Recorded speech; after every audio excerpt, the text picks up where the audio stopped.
probably not even have been able to develop analytical techniques like maybe spectroscopy or chromatography. Does it sound like I know what I'm talking about yet? And there wouldn't be a molecule that we could make a space-filled model of that looks like a Mickey Mouse silhouette.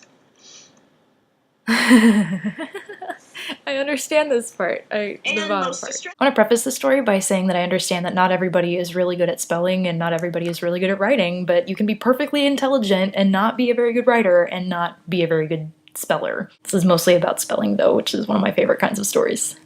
So I was working in the back of my store today, processing shipment and sending out transfers to the outlets and just basically doing like the manual labor part of working in retail, which is great. It's awesome. Because retail shoppers of the world, I understand that in general you're very kind people and I'm among you, but sometimes you can be jerks.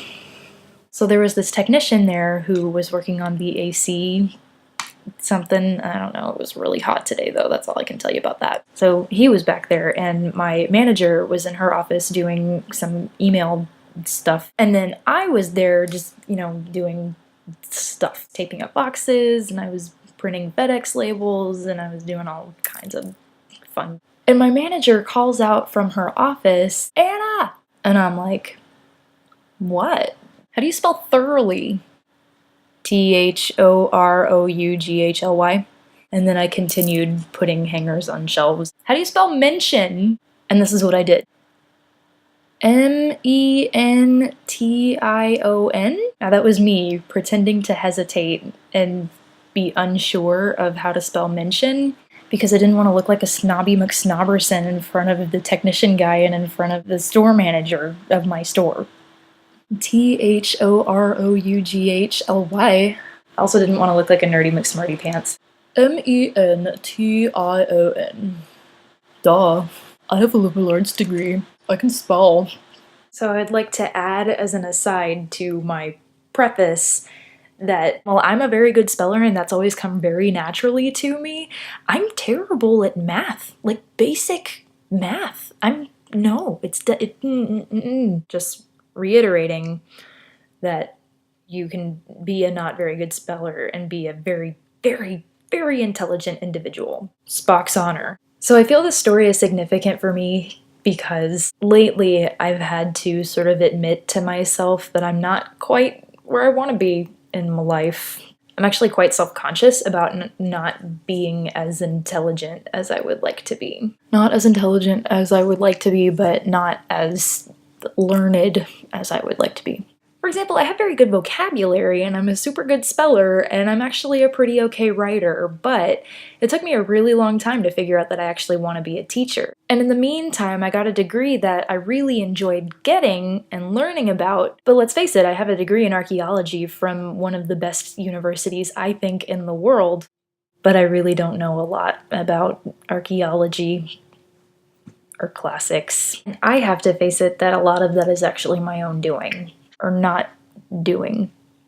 Because I didn't apply myself the way that I should have, probably starting in like 8th grade all the way up through 16th grade until I discovered teaching. I've been like rocking the teaching world because it's just something that I'm truly, truly fascinated by, and I really wish that I had figured that out in 13th grade because I would have had an awesome GPA.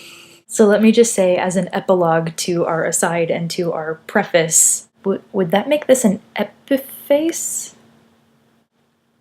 Postscript, it's a postscript. So let's say, no, I'm speaking, it's not a postscript, I don't know. Epilogue, it's an epilogue. When I say I'm not where I want to be in my life, I'm not in any way saying that working in retail is something that I find degrading or not respectable.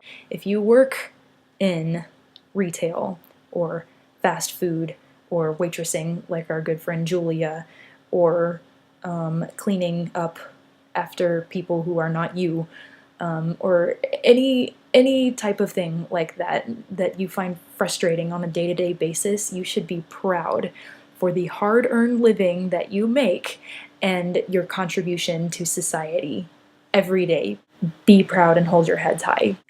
Because while I might not be the best at math or the best at science or have the best sense of direction, not even not a good sense of direction, just no sense of direction. And while I may not have the best memory, Julia, did you see Iron Man 2? I have a lot of confidence that I'm going to be a very good teacher. And for as long as I'll be working in retail, I try really hard at doing that too. And I'm a very good speller. Capital SNOBBY, capital MC, capital SNOBBERSON. Duh.